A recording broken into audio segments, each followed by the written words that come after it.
Voilà, notre invité est là. Il s'appelle Mwangi Ghislain. Avec lui, on va aborder toutes les questions d'actualité en République démocratique du Congo. Il est là. Monsieur Mwangi, bienvenue. Merci Jean-David Kilolo. Je suis heureux de revenir sur le plateau de Télé 50 et surtout dans le cadre de cet entretien matinal. Voilà, bien important ce matin. On est en forme. Voilà. Le parti de Jama Kaboun se porte bien aussi? Le parti se porte très bien. Il est en pleine métamorphose sur le plan structurel, implantation. Il est en train de renforcer sa légitimité. Et dans les jours qui viennent, le parti va produire une constellation aussi d'autres partis politiques qui est imminente.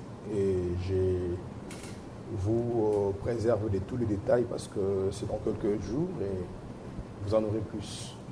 Voilà. Le parti, j'ai vu, il y a eu des restructurations. Vous n'êtes plus porte-parole du parti? Non, je ne suis plus porte-parole du parti. C'est qui était une fonction relative au comité exécutif national, comme étant le gouvernement du parti. Parce que je l'ai dit, le parti est en pleine structuration, en pleine métamorphose. Il fallait qu'on puisse réaliser une volonté statutaire, celle de disposer d'un parlement du parti, autrement dit du conseil politique national du parti. Alors, il a plu au président national Jean-Marc Kaboun de me nommer parmi les 130 conseillers nationaux. Et composant cette chambre qui est sous une forme de plénière, j'ai été par la suite d'une élection de mes pairs, élu président du conseil politique national du parti. Donc voilà la casquette que je porte maintenant et la fonction que j'exerce dorénavant. C'est quoi le rôle de ça? C'est quoi le rôle? Est-ce que ça existe dans tous les partis ou bien c'est une innovation de Alliance pour le changement? C'est une matérialisation d'abord de la volonté du législateur congolais. Tout parti politique aspirant à une culture démocratique doit avoir à son sein un organe délibérant. Et c'est même parmi certaines dispositions de la loi portant organisation et fonctionnement de partis politiques. Alors, l'organe délibérant chez nous, c'est le Conseil politique national. L'Alliance pour le changement, à la différence d'autres partis traditionnels qui n'exécutent pas la loi dans leur structuration, l'Alliance pour le changement s'est décidé d'être un parti d'abord qui aspire totalement à la légalité de son existence, de sa structuration, de sa hiérarchisation et de son fonctionnement. Voilà un peu ce qui explique la raison pour laquelle notre initiateur et président national, l'honorable Jean-Marc Kaboun, et tous les autres membres du parti, nous avons matérialisé cette volonté légale. Et donc, le Conseil politique national représente dans notre hiérarchie l'organe qui vient après le président national et les collèges des fondateurs. C'est un organe délibérant, en quelque sorte, un prototype. Je vous reviens. Ça, vous allez vraiment nous éclairer. Oui. Il est 10h à Kinshasa, 11h à Nitouri. Christian Kalonji, dernière livraison d'informations. Bienvenue à vous tous. Place à l'actualité sur Télé 50.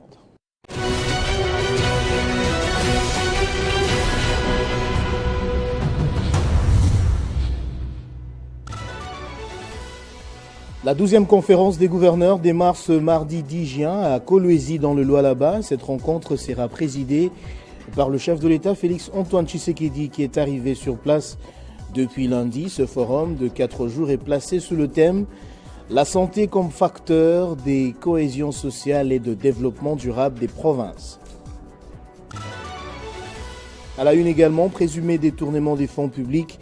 Le procureur général près la Cour des cassations a saisi à nouveau l'Assemblée nationale, cette fois pour demander l'autorisation des poursuites judiciaires contre le ministre d'État, Constant Moutamba, estimant que les explications fournies par ce dernier n'ont apporté aucun élément de nature à infirmer les faits mis à sa charge. À ce sujet, une commission spéciale et temporaire a été mise en place pour statuer sur le réquisitoire.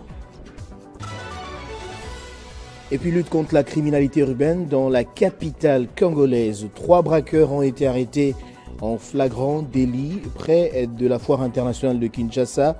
Selon le ministère de l'Intérieur, cette arrestation est rendue possible grâce à l'opération Ndobo qui s'intensifie à Kinshasa à la suite des instructions données par le chef de l'État. puis sachez que l'Organisation mondiale de la santé maintient l'alerte face à l'épidémie Mpox. L'OMS la considère encore comme une urgence de santé publique de portée internationale. Elle appelle à un soutien international pour y faire face. Cette maladie causée par un virus de la même famille que la variole provoque de fortes fièvres et de lésions cutanées. Aux États-Unis, Donald Trump a pris la décision exceptionnelle d'envoyer des Marines à Los Angeles après 3 jours d'affrontements parfois violents entre les forces de l'ordre et manifestants opposés à sa politique migratoire. Le gouverneur de Californie a dénoncé un président dictateur. Voilà tout pour la Minute Info d'aujourd'hui. Tous ces titres vous seront donc développés dans la grande édition de 13h. Le rendez-vous est pris. Entre-temps, l'actualité reste en continu sur le www.tele50.cd. Retrouvez toute l'actualité en continu sur www.tele50.cd. Ok, voilà. Alors, on aimerait un peu savoir, c'est que là où vous êtes, c'est entre le président et votre organe, ou comment ça se situe dans l'architecture ou dans la hiérarchie? Voilà, la hiérarchie du parti établie par les statuts, c'est 5 organes au niveau national. L'organe suprême, c'est le Congrès, que vous savez a toujours été échéantiel ou extraordinaire. Et ensuite, il y a l'organe décisionnaire qui est le président national. Nous avons un organe honorifique consultatif, qui est donc le collège des fondateurs. Et ensuite, nous avons un organe délibérant, qui est le Conseil politique national. Et à la fin, nous avons un organe de gestion courante, qui est le comité exécutif national, dont le secrétaire général est le patron. Alors, à la fonction de porte-parole, j'étais membre du comité exécutif national. Et aujourd'hui, avec la fonction de conseiller national, je suis membre du Conseil politique national. Et comme je l'ai dit... Donc, vous êtes au-dessus du secrétaire général? Effectivement, hiérarchiquement, je suis au-dessus, mais ce qui est important, c'est que cette hiérarchisation ne laisse pas seulement l'ascendance ou la descendance. Le secrétaire général fait partie aussi du conseil? Non. Le Conseil politique national, comme je l'ai dit, c'est comme un prototype des partis. Du Parlement. Ça veut dire qu'il est la représentation de la base du parti. Et il est nommé, constitué de membres du parti qui répondent à une certaine représentativité provinciale. Toutes les 26 provinces y sont représentées et au total, c'est 130 conseillers nationaux. Et comme je l'ai dit, nous sommes un organe plénière. Il a plu à mes collègues de me désigner, me voter au contrôle de notre organe, à la tête d'un bureau qui est composé de 6 membres, dont je suis le président, et pour dire que nous sommes là. Pour combien de temps? Bon, le mandat à l'Alliance pour le changement, c'est pour 5 ans, mais il peut toujours arriver que le mandat connaisse d'interruption, peut-être par rapport à d'autres devoirs, d'autres charges, d'autres opportunités, d'autres circonstances. Mais cependant, le mandat est parti pour 5 ans. Voilà. Alors, ça c'est juste la parenthèse. Le camp de la patrie, on a vu la sortie médiatique de Martin Fayoulou, être reçu d'abord par le chef de l'État, Félix Tshisekedi. Il dit qu'il rejoignait des camps de la patrie, des mandats, ce qui est la formation du camp de la patrie. Alors, quelle est votre appréhension par rapport à ça? Bon, déjà, il faudrait qu'on souligne une évidence. Le parti Alliance pour le changement et le président Jean-Marc Kaboum, notre initiateur, avons donné notre agenda politique par rapport à la crise politique et militaire, sécuritaire qui sévit dans notre pays. Et cet agenda politique a été sensiblement dévoilé au travers du discours que le président Jean-Marc Kaboum a prononcé à la célébration de notre 3e anniversaire et marquant ensuite sa rentrée politique. Notre agenda politique était clair. En ce qui concerne la résolution des conflits, le président Jean-Marc Kaboum a exprimé une démarche très claire qu'il fallait engager, mais en 2 temps. Ça veut dire des négociations directes entre Kinshasa et Kigali, donc le président Félix Tshisekedi et son homologue Paul Kagame pour que nous puissions obtenir d'abord un cessez-le-feu immédiat et ensuite les retraits immédiats et sans condition de Rwanda RDF qui sont aujourd'hui identifiés parmi le troupe AFC M23. Et donc, c'est pour dire que, parce que précédemment, il y a eu Luanda, il y a eu Nairobi, plusieurs cessez-le-feu ont été décrétés, mais sans désengagement ferme et sans exécution. Et donc, notre première temps de négociation souhaité était celui d'obtenir d'abord un cessez-le-feu effectif et immédiat, les retraits de Rwanda RDF, parce qu'on ne peut pas aujourd'hui parler entre Congolais quand nous sommes conscients que nous sommes envahis aujourd'hui par les troupes étrangères. Et ensuite, ces négociations, nous les avons voulues en deuxième temps pour qu'elles soient celles entre tous les Congolais, entre toutes les composantes, sans exclusion aucune des acteurs au conflit.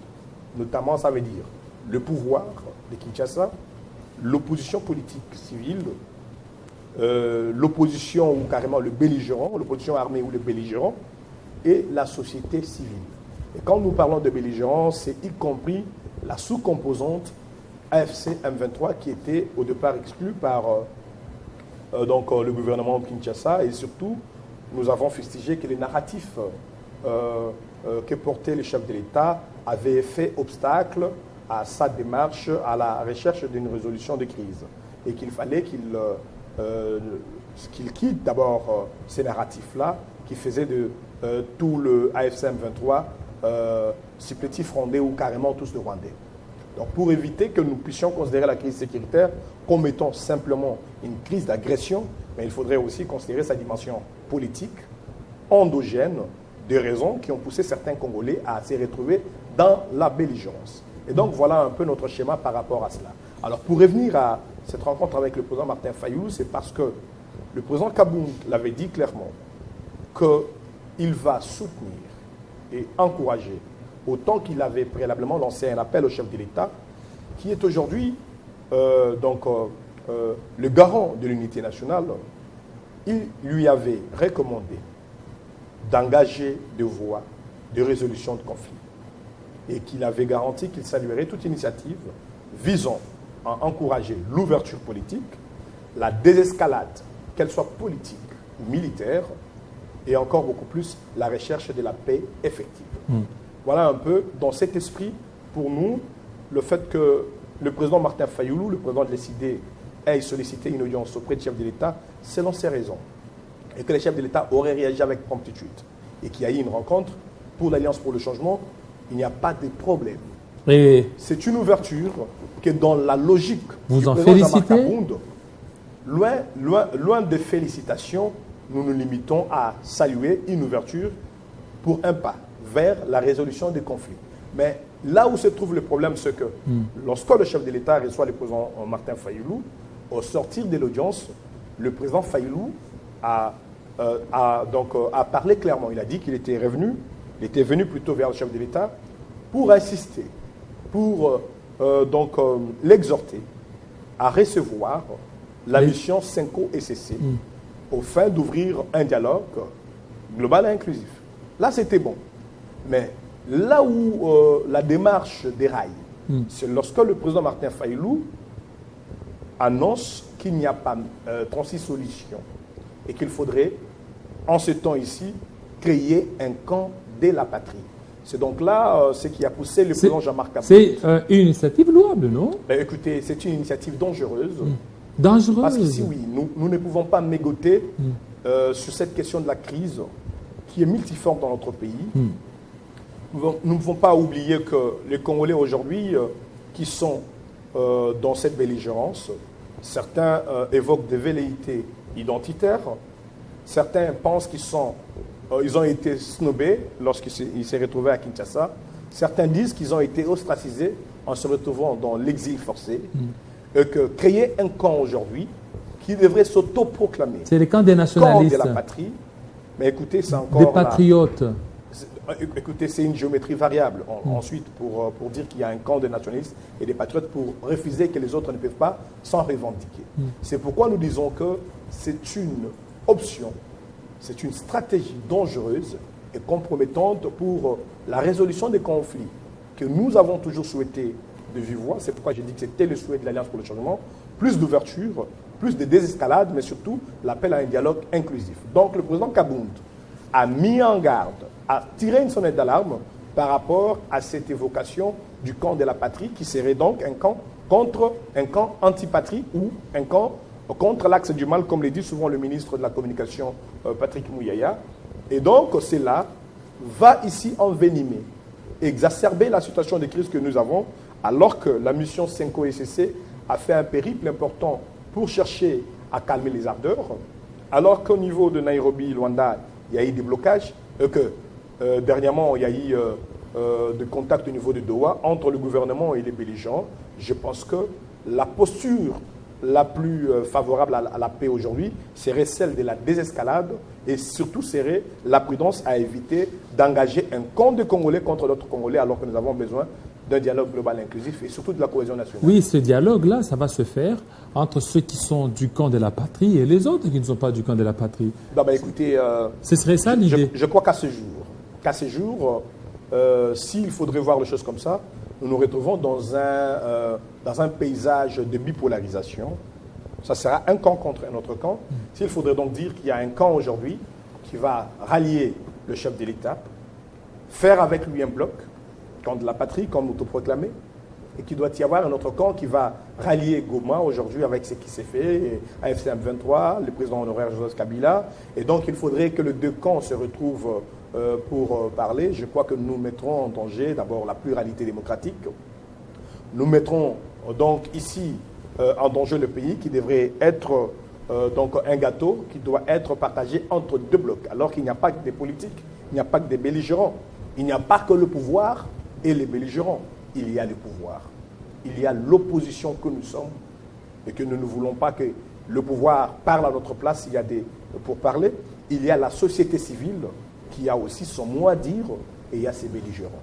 Alors je crois qu'un dialogue global inclusif, c'est celui-là qui devrait éviter d'abord la polarisation, la bipolarisation, pour mieux le dire, et surtout éviter que, à défaut qu'un dialogue intervienne dans le temps, nous puissions d'abord perdre du temps à créer, à constituer un camp de la patrie, ce qui devrait renvoyer au calendrier grec les négociations, la paix. Et pendant ce temps, ce sont des confrontations militaires, ce sont des Congolais qui se meurent, ce sont des familles aujourd'hui qui vivent dans la promiscuité à Goma, à Bukavu et dans toute la zone sous contrôle AFC M23. Alors je crois qu'il y a de la mauvaise foi dans cette démarche d'abord de création d'un camp de la patrie et que le vouloir procrastiner les négociations et surtout même les refus de ces négociations, parce que vous avez entendu certaines sorties médiatiques des caciques du régime, je parle là de M. Pemba pour ne pas le citer, vous sentirez que dans une certaine démarche se trouve l'idée des rejets, des négociations, de l'outrecuidance, du snobisme et surtout du mépris de la médiation Senko-ECC parce que voilà, puisque vous y êtes déjà, est-ce que vous ne voyez, parce que vous tenez, mais quand est-ce que vous aussi vous allez demander l'audience auprès du chef de l'État? Écoutez, parce que vous avez des belles idées. Quand est-ce que Jean-Marc Kabound va aussi demander l'audience pour aller parler de ses idées auprès du chef de l'État? Vous savez, lorsque Jean-Marc Kabound sort de prison, il a fait 2 sorties médiatiques importantes. Et ces 2 sorties médiatiques avaient une audience publique, nationale et internationale. Et vous n'allez pas me dire que le chef de l'État n'en était pas informé. C'est déjà une audience. Et la plus grande audience, c'est celle que je rappelle ici lors du discours de sa rentrée politique le 24 avril 2025. Le président Kabound a encore, lors d'une grande audience publique nationale et internationale, présenté son agenda politique. Chacun a son agenda politique. Aujourd'hui, c'est connu de tout le monde. Même au travers de ces tweets, lorsqu'il s'exprime par son compte X, le président Kabound continue à réitérer point par point les perceptions de son agenda politique. Et donc, aujourd'hui, on peut être clair qu'il y a le président Honoré Joseph Kabila qui a fait un discours réquisitoire contre le régime, qui n'est pas aussi différent de ce réquisitoire que vous aviez fait de la rupture. Cela voudrait dire qu'après son réquisitoire, il a donné son agenda avec 12 points. L'Alliance pour le changement, lors de la rentrée politique du président Jean-Marc Aboud, après le réquisitoire, il a donné un agenda portant l'engagement pour un dialogue en 2 temps. Le président Fayoulou, lorsqu'il s'est adressé récemment aux 3 citoyens congolais, il a demandé une audience. Et au sortir de l'audience, il a donné son agenda qui est donc son agenda plutôt qui est ambivalent. Il parle qu'on puisse privilégier les processus 5O et CC. Et en même temps, il évoque la création imminente d'un camp de la patrie. C'est là où déjà un agenda pose problème. Et l'autre agenda, c'est l'agenda que nous avons appris dernièrement avec M. Jean-Pierre Bemba. Il présente un agenda, c'était hier dans la soirée que nous l'avons découvert, un agenda d'exclusion d'autres Congolais en négociation, déjà en revenant sur des velléités identitaires et des origines et d'autres noms des acteurs politiques congolais qui ont été, pour les autres, le président honoraire Joseph Kabila, dont on évoque encore aujourd'hui la nationalité, M. Moïse Katumbi, dont on rappelle encore des nationalités. Et donc, vous comprendrez qu'il y a un agenda d'exclusion du côté Bemba, qui est donc aussi un membre important de l'Union sacrée, et en même temps aussi un rejet de la médiation 5 ans SCC, parce qu'il indexe ces derniers d'avoir conspiré contre l'État, contre le chef de l'État. Donc déjà aujourd'hui, les différents agendas présentés démontrent clairement qu'il n'y a pas de bonne volonté dans un camp pour aller vers une résolution des conflits. Dans quel camp, par exemple ? Pourquoi, dans le camp de M. Bemba et certains caciques de l'Union sacrée, qui veulent aujourd'hui ressusciter le vieux démon de fissiparité, le vieux démon de belligérance. Parce que vous n'allez pas oublier, par exemple, pour le cas de Jean-Pierre Bemba, c'est quelqu'un qui a bénéficié quand même de hautes fonctions dans le pays pendant la transition 1+4. Mais lorsqu'il a vu qu'il était en train de perdre une élection présidentielle, il n'avait pas hésité de mettre le feu à Kinshasa. Jean-Pierre Bemba. Oui. Et lorsqu'il était... Et il a été vice-président d'un... Écoutez, lorsqu'il était vice-président... D'un monsieur qui dit qu'il est rwandais. Qu'il est rwandais, ce qui est confus encore aujourd'hui. Lorsqu'il était vice-président, il a ordonné qu'on puisse ouvrir le feu sur les manifestants. À l'époque, nous étions étudiants, et il avait d'ailleurs averti nos parents pour dire, écoutez, et donc à Kolelaye. Je crois que la mémoire collective ne l'oublie pas. Aujourd'hui, Jean-Marc Aboun le dit, et Jean-Marc Aboun met en garde parce que c'est notre pays. Le président Tshisekedi, au-delà de nos contradictions politiques, c'est notre président. Mais nous nous rendons compte qu'il y a des acteurs politiques aujourd'hui qui sont hantés par des démons du passé et qui sont en train de procrastiner la paix, la cohésion nationale, parce qu'ils ont des intérêts à couvrir ou des vengeances à exécuter. Naturellement, si vous identifiez la posture de M. Bemba, vous comprendrez que c'est parmi ces gens-là qui, peut-être dans un cercle décisionnaire, poussent les choses à aller dans le sens de leur vengeance, préméditée ou nourrie, pendant un temps. Et donc, ça compromet les maigres chances de résolution de conflits qui nous restent. Parce qu'aujourd'hui, le Congo se trouve dans une division, dans une cacophonie, dans une insécurité indescriptible. Et donc, je crois que l'appel du président Jean-Marc Aboun à travers son tweet ne s'en vend pas ici contre la rencontre du président Kabila, du président Tshisekedi et Martin Fayoulou. Non, c'est une ouverture qu'il convient de saluer. Mais le problème, ce n'est pas les rencontres. Le problème, c'est le dialogue de tous les Congolais qui doit être inclusif et qui doit intégrer les acteurs au conflit. Prenons le cas où, aujourd'hui, Jean-Pierre Bemba n'a plus de troupes rebelles. Hein, parce que déjà, quand il avait les troupes rebelles, il a été battu, on l'a gagné par le président Joseph Kabila. Jean-Pierre Bemba n'a pas d'armée. C'est le président Tshisekedi qui est le chef de l'État, commandant suprême, qui a l'armée. Jean-Pierre Bemba a été ministre de la Défense. Il a essuyé des défaites face à ses belligérants. Face à ses belligérants, il a essuyé des échecs. Et ça aussi donné comme conséquence la permutation. Il a été permuté pour le ministère des Transports. Et les transports, vous connaissez l'état des transports aujourd'hui. On ne va pas en faire trop de commentaires. Et vous comprendrez une chose. Si le chef de l'État ne suit pas la voie que Jean-Marc Aboun propose aujourd'hui, celle d'un dialogue global et inclusif, et qu'il suivrait la voix de Jean-Pierre Bemba et d'autres acteurs de l'Union sacrée qui sont obscurantistes, négationnistes, conflictuels, qui sont dans une posture de vengeance, d'exclusion et de négation de la médiation, nous allons nous retrouver dans quelques semaines, parce qu'il faut considérer les besoins des positionnements des uns et des autres, avec un gouvernement de camp de la patrie, des hommes avec de gros ventres, avec des costumes cravates, qui vont encore conduire les chefs de l'État dans une autre crise politique interminable, parce que ceux qui sont là-bas ne vont pas laisser. Et ces gens-là, les étudiants l'ont demandé à Jean-Pierre Bemba, ne vont pas envoyer leurs enfants pour aller affronter les belligérants et mettre fin à la guerre.